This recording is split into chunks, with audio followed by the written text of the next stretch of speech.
You may remember Thomas Mayo, the Australian human rights advocate from the 2023 Indigenous Voice to Parliament Yes campaign. The referendum ultimately failed, and he didn't handle it too well. As the ABC reported, gut-wrenching. Thomas Mayo reflects on failed Voice campaign 6 months after referendum.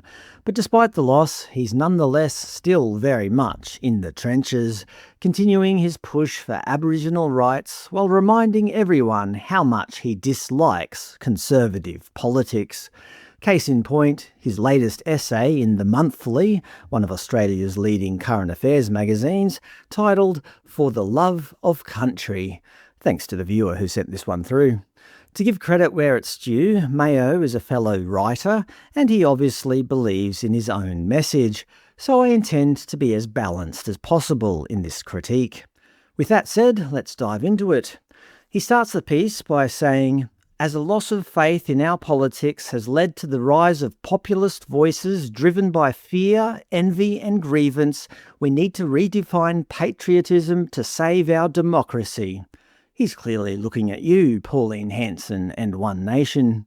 Throughout the piece, he makes his disdain for One Nation and its supporters readily apparent.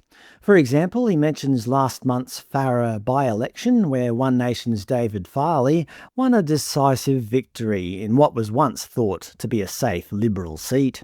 But as Mayo quickly points out, the main reason for this historic win comes down to a predictable trio of R words.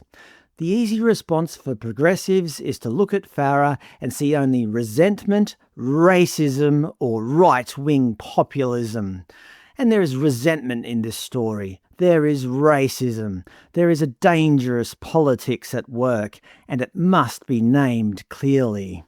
So, to translate that from essay speak, One Nation and its supporters aren't just regular racists, they're dangerous racists.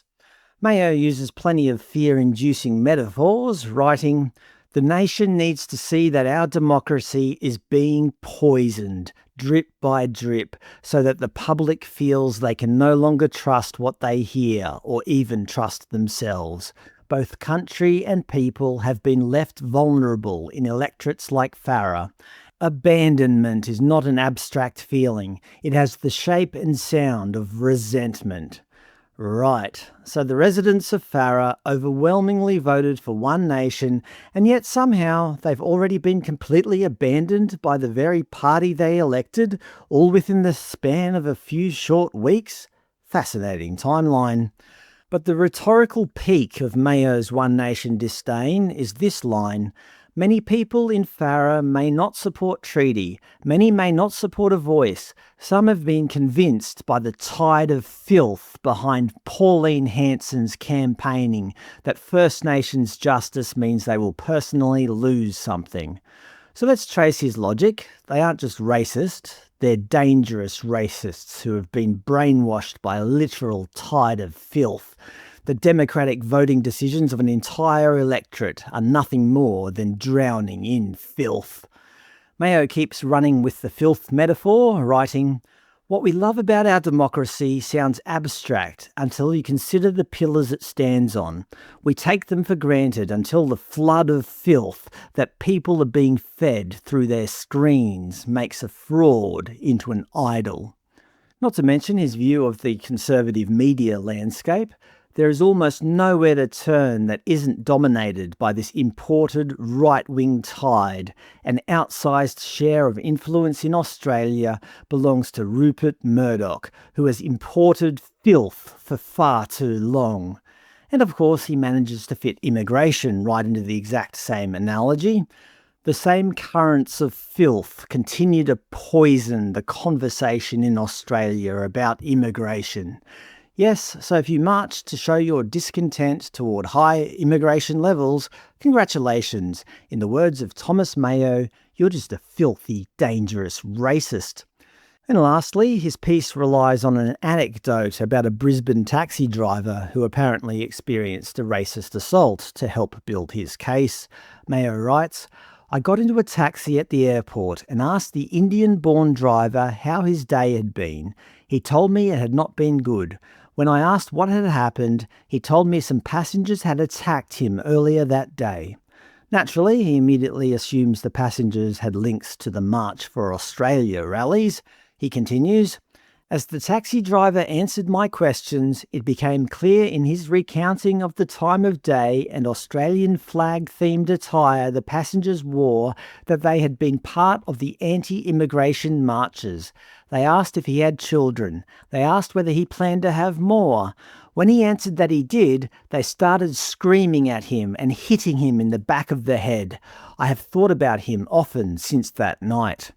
That's the story.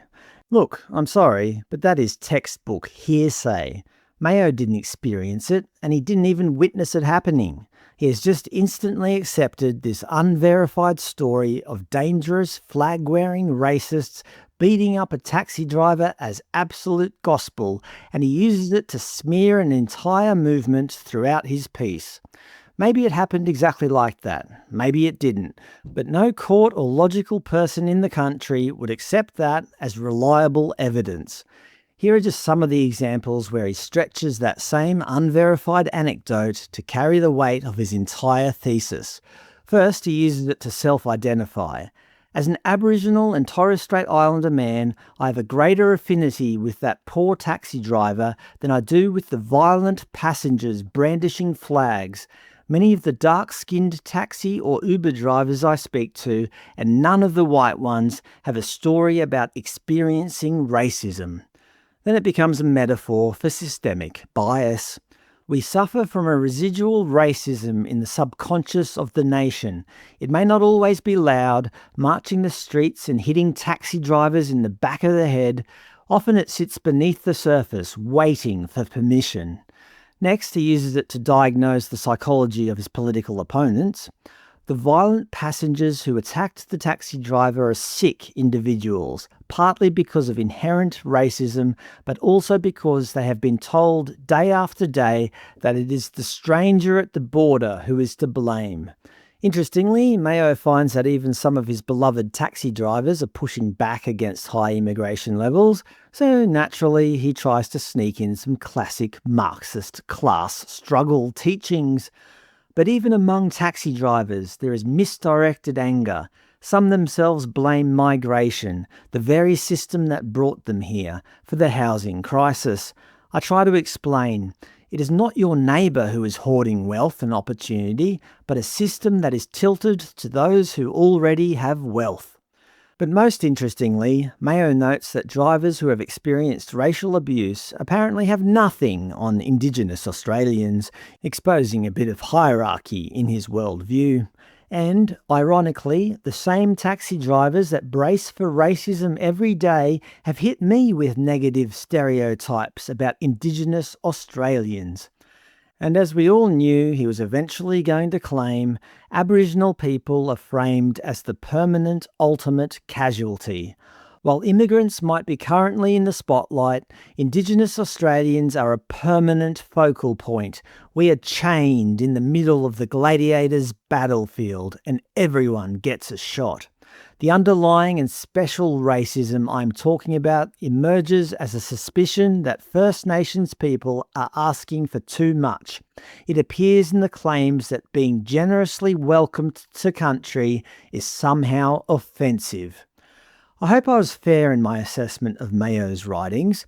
Honestly, I don't know how I couldn't have been. I've just quoted his own text back to you. But his essay has made his worldview completely clear. One nation and its supporters are nothing but filthy, dangerous racists, while people of Aboriginal descent, like Thomas Mayo, are the permanent, ultimate victims.